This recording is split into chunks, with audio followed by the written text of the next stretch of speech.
তোমাকে কি কাজের সূত্রে রোজই মেকআপ করে বেরোতে হয়?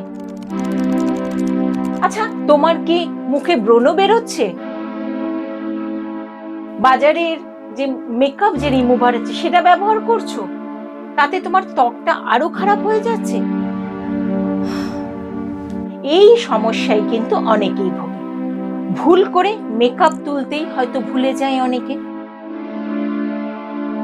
ভাবে রোজ রোজ এই কেমিক্যাল যুক্ত মেকআপ রিমুভার ব্যবহার করব, তাতে কি ত্বকের ক্ষতি হবে না হবে না?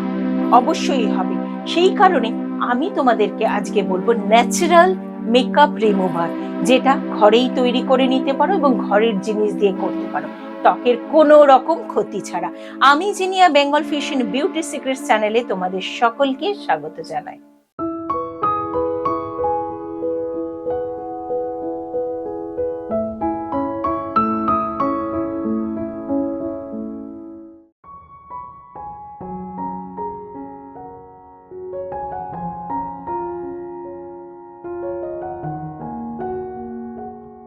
আমাদের অনেকেই আছে যাদের কাজের জন্য বেরোতে হয় এবং কিছু না কিছু হলেও অল্প হলেও মেকআপ করতে হয়। আর যারা অন্য জগতে আছে, যাদের মেকআপ ছাড়া চলেই না, তাদের কথা তো বাদ দিলাম। তাদের অনেক সময় ধরো ক্যামেরার সামনে আসতে গেলে হেভি মেকআপও করতে হয়, তাদের কথা তো বাদই দিলাম। আমাদের রোজকার জীবনযাত্রাতে যাদের নর্মাল কিছু জিনিস ব্যবহার করে যায়, অনেক সময় তাড়াহুড়োতে বাড়িতে এসে গেলাম ক্লান্ত, হয়তো ঠিকমতো পরিষ্কার করলাম না, মুখটা ক্লিন করলাম না, তাতে পোর্স গুলো বন্ধ হয়ে গেল, ব্রণ বেরিয়ে গেল, মুখে র্যাশ হয়ে গেল, অনেক কিছু সমস্যা হলো।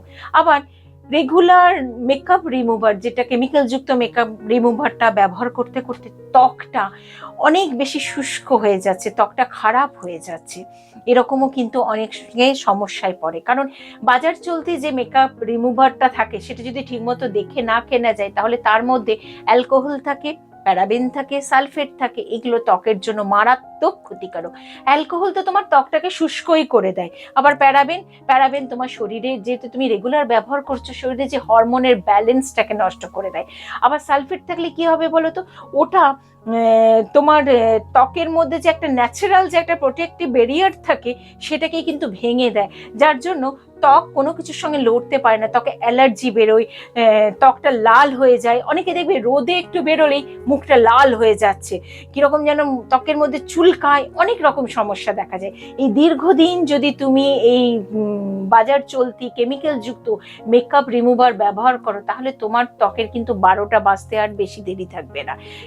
তার বদলে যদি তুমি ঘরোয়া মেকআপ রিমুভার ব্যবহার করো এবং ঘরের জিনিস দিয়ে, সেটা তোমার ত্বককে অনেকখানি ভালো রাখবে। কি ব্যবহার করবে সেটা অনেকেই জানে, আবার অনেকেই জানে না। আমি খুব সহজ জিনিস তোমাদের বলবো। প্রথমত যেটা বলবো সেটা হলো নারকেল তেল।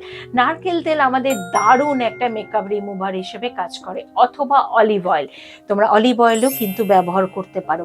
আর যাদের সেনসিটিভ স্কিন আছে, অনেকে আছে না যে তেলটা সহ্য হয় না, অলিভ অয়েলও সহ্য হচ্ছে না, নারকেল তেলও ভালো লাগে না, ব্যবহার করতে পারে না, তারা কাঁচা দুধ বা দুধ একটু ঠান্ডা করে তুলো ভিজিয়ে সেটা দিয়েও মুখটা মুছতে পারো। আর তার মধ্যে যদি একটু অ্যালোভেরা জেল মিশিয়ে দাও, তাহলে তো কথাই নেই, সেটা দিয়েও মুখটা তুমি পরিষ্কার করে নিয়ে তারপর জল দিয়ে ধুয়ে নিলে, বা যে কোনো রকম যদি অন্য কিছু প্যাক তুমি ব্যবহার করতে চাও, বা কেউ যদি তাও না করতে চায়, ফেস ওয়াশ করতে চায়, সেটাও তুমি ব্যবহার করতে পারো। এই সহজ পদ্ধতিতে করতে পারো।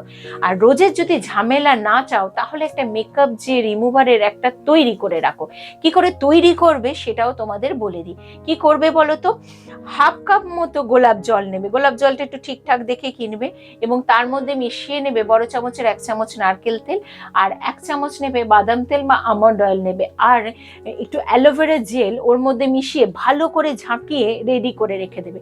তুমি স্প্রে বোতলের মধ্যে ভরে রাখবে, মুখে আসবে, মুখের মধ্যে বাইরে থেকে এলে মুখের মধ্যে স্প্রে করে দিয়ে মোটা তুলো দিয়ে খুব ভালো করে মুছে দিলে, এই ন্যাচারাল পদ্ধতিতে তৈরি করে রাখা যে মেকআপ রিমুভার যে ওয়াটারটা, সেটা কিন্তু তোমার ত্বককেও যতটা ভালো রাখবে, তার সাথে সাথে কোনো রকম কেমিক্যাল না থাকার জন্য তোমার ত্বকেরও ক্ষতি হবে না। খুব সহজ জিনিস, কাজেই মেকআপ যারা করো, রোজ যাদের করতে হয়, তাদের মেকআপ তোলাটা খুব জরুরি। এই পদ্ধতিতে তুলবে, তাহলে তোমাদের ত্বকের ক্ষতি হবে না। আর এটা কি করতে হবে, এই ভিডিওটা তো শেয়ার করতে হবে, কারণ অনেকেই তো আছে যারা মেকআপ করে অথচ এই যে মেকআপ তোলার পদ্ধতিগুলো ঠিকমতো জানে না। আমি এই ভিডিওর মাধ্যমে খুব সহজ করে তোমাদের বলে দিলাম, কাজেই তোমার বন্ধু, তোমার কাছের মানুষদের শেয়ার করো। বেঙ্গল ফিউশন বিউটি সিক্রেটসকে সাবস্ক্রাইব করতে কিন্তু একদম ভুল করো না। খুব ভালো থেকো বন্ধুরা, নমস্কার।